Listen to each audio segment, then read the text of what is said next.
All right, firstly, I want to say I'm a little bit out of my element with this one. I don't have a programming background. I don't have a networking background, but that wasn't going to let me sit out all this hype surrounding OpenClaw. I've seen a bunch of people on Twitter, YouTube talking about how this is the greatest thing since sliced bread. This is like the next thing. And all these posts that I see people talking about, it always goes back to kind of what I had in mind for AI, where it's like you have a locally running AI and it has control over your files. It could use the internet, it could do browser stuff, but it kind of lives within the computer. And that's essentially what OpenClaw, Moltbot, all these rebrands, it's called OpenClaw now, but that's basically what it is. It's like a local running AI that you give it access to your computer, mouse and keyboard, essentially. So there's a few things I want to talk about specifically from a beginner's point of view, and if I can get this running, so can you. I want to show you where you should actually be running OpenClaw, and it's not on a Mac Mini. It's actually not on any of your computers. You probably shouldn't do that, which leads me to security. I want to talk about security, potential security risks, and then also I want to talk about the future of OpenClaw and how it might not be the future, but it's going to be a stepping stone to something greater in this whole AI in consumer products thing. I don't know. We don't know where this is going. So first I want to talk about installing OpenClaw. You're going to see a lot of people online installing on a Mac Mini. I could have went this route and installed it on an older Mac. I decided not to for multiple reasons, but mainly I don't know what I'm dealing with. I'm not going to have an AI running that I don't know how to control locally and give it access to a bunch of files, my network, stuff like that. I didn't think that was the smartest thing. The alternative way is to get a virtual private server. Now, there's a few different suppliers. You've got Amazon Web Service. You also have Hostinger. Hostinger was something I saw on Twitter. I saw it on YouTube. I saw a bunch of tutorials. And I said, let me give this a shot. They have a whole article talking about how it's a one-click deployment for OpenClaw. So I said, perfect. That works just great. It wasn't actually one click, and I'll explain that a little later down the line. Using a virtual private server completely isolates it off-site, and it's somebody else's responsibility. It's on somebody else's server. So I feel like this is a really great way to kind of try this out. It's not very expensive. It cost me about $10, I want to say, for the server. And then something that people don't talk enough about is that you do absolutely need either an Anthropic or an OpenAI API key, or else it won't understand your English. You could be texting it and it won't understand, it won't respond. So that's something you absolutely do need, and it's something that adds up. You can kind of control your costs by both setting a budget and picking a lower model. So I went with the GPT-5 mini model.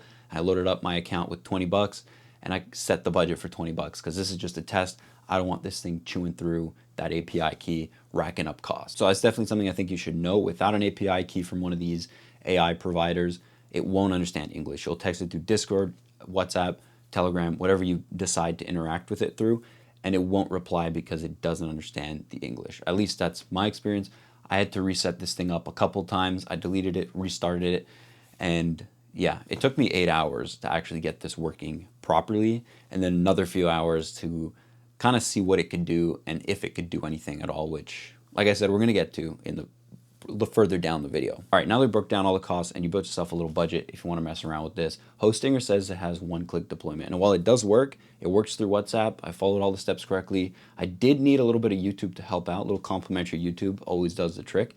But it didn't work when I had it set up with Discord. And I really wanted to have it set up with Discord and run it through there, interact with it through there, and it didn't work. I tried multiple times, it broke it multiple times, and it just wouldn't work through Discord. What I decided to do was scrap this whole one-click solution that they have through a Docker container. I deleted that whole thing, and then I logged into the terminal of the server, which is running Ubuntu, and then I manually installed it by copy-pasting the script from OpenClaws website. And it worked. It actually set up how you would see in every other video you watch about OpenClaw. That's what I saw, and I was like, okay, now I think we're getting somewhere. After trying a couple times, because yeah, like I said, I'm not an expert in this, so it took me a while. I had to reinstall it a couple times, but in the end, it worked, and I had it working through Discord, and I was talking to it, and I was like, okay, now I'll be able to do some crazy ass, or so I thought. Yeah. In my head, I had all these kind of potential ideas where I was like, damn, I could just talk to it in English and it'll just build whatever for me. It'll do whatever for me. I can install skills. I see all the people doing all these things, right? There's this whole social media of these bots, right? I'm thinking like, damn, the potential's limitless. Like this is what AI was supposed to be, right? Not Microsoft Copilot. This is what we were supposed to have, like where it actually does stuff for you. And then it couldn't even remind me for something in like 5 minutes. after I asked it. First thing I wanted to test was that, to see, okay, like, could it even just set a reminder? So I said, all right, remind me in 5 minutes to like email someone, right? Okay, 5 minutes goes by, 10 minutes goes by, 15 minutes goes by, and I message it again. I say, you forgot to remind me. It says, oh, my bad, it looks like the thing didn't go off. Okay, all right, could you fix it? Yeah, I'll fix it, but whatever, does this thing. I ask it again, it never worked, right? So I'm like, okay, maybe I need a skill. So I go to try to install some skills, and then the skills part is a little bit more intimidating than it should be. You're supposed to be able to send it a link and tell it, install this skill, and it'll install it. But for some reason, mine would always have problems. Maybe mine's a little bit slow in that regard, but every time I would give it a skill, it wouldn't be able to install it. There was a couple times where it was like, okay, yeah, I'll do this, and then it kind of didn't work. There was the only thing I installed was this visual monitor thing, which it actually did something crazy. This is what impressed me, where I was like, maybe this is a stepping stone. So I installed this visual monitoring tool called Crabwalk, and I found it on Twitter.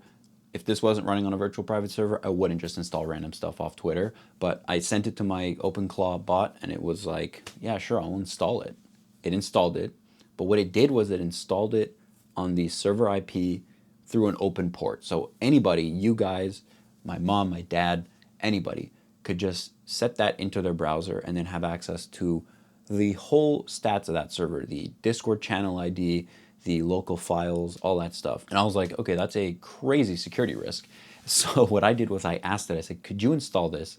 So could you scrap this open port publicly? Could you only run it on a local port, right? And it said, yeah, sure. Boom, it said, okay, I'm done. I said, well, I'm gonna check if you're done, because you said you're gonna remind me, and it never came through. So I was a little bit reluctant to believe that this AI was telling the truth, right? You always gotta have skeptical hippo eyes when it comes to these AIs. So I refreshed the page with the open port, and it didn't work, right? Okay, magical. It actually did something. It closed the port, and then I SSH'd in, and I checked the local port, and it worked. It was running on a local port, and the public one was closed. So I was like, okay, that's really impressive, because I wouldn't even know how to begin to start to do that if I wanted to do it. And it just did it within like 30 seconds. Another impressive thing it did was scrape an email domain for me. So with this channel, sometimes I get some spam emails, sometimes I get some legit ones, and some are questionable. So with one of these questionable emails, I sent it over to the AI bot, and I was like, let me know, could you vet this email for me? Let me know if it's legit. It took a few minutes, but it came back with a mini report talking about how this is what it found, this is what it couldn't pull, this is the IP address the domain leads to, which was kind of crazy. And then it said the website doesn't load. So then I tried it myself. Probably shouldn't have done that, but I tried it, and it didn't load. The website just wouldn't load. I was like, damn. So my little bot was actually right. Like, it was pretty accurate in vetting if this is legit or not.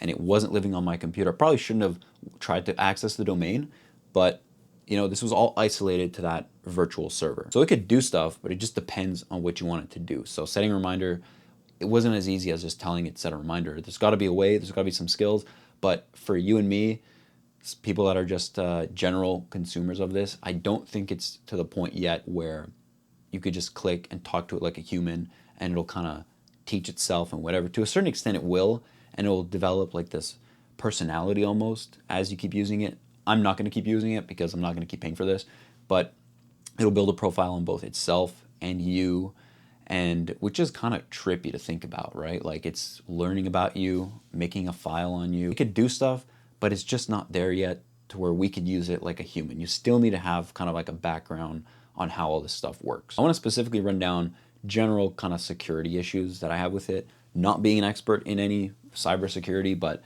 just kind of as a user, I see things and I'm like, okay, this should be cause for concern. The fact that it could open and close public ports, what's stopping it from doing it when you don't tell it? If a glitch happens or something, running it on your local machine would give you that vulnerability where it's like, you don't know what it's doing. How do you ensure that it's controlled to the point where it won't do anything? Because this thing's always running in the background. It's not like ChatGPT where you text it and then it'll pop up with your answer because you pinged it. This thing is always running in the background and it will always listen to you, but there's no way of really controlling what it does in the background, and running it on a local machine on your network is a huge security flaw in my opinion. Not to mention, if you're logged in on Amazon, I've seen a lot of people talking about how, yeah, I just had it order me stuff. maybe we shouldn't have our AI bots ordering stuff. This is giving access to your credit card. Who knows if you're logged into your bank?